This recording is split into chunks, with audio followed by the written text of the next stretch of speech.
Bismillahirrahmanirrahim. Sayyidina Muhammad.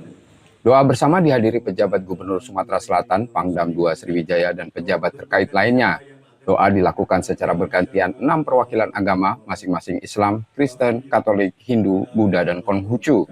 Ellen Setiadi, penjabat Gubernur Sumatera Selatan, mengatakan berbagai koordinasi persiapan logistik serta pergerakan TNI Polri telah dilakukan.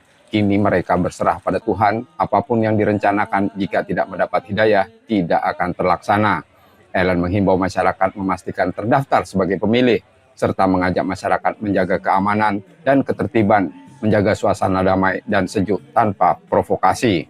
Ia menekankan pentingnya menyelesaikan perbedaan secara musyawarah dan menjaga situasi aman, damai, dan tanpa konflik.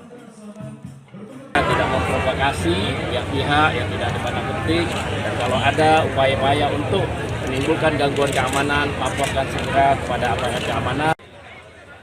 Mereka berharap Pilkada Sumatera Selatan sukses tidak hanya dalam penyelenggaraan tetapi juga dalam partisipasi pemilihnya.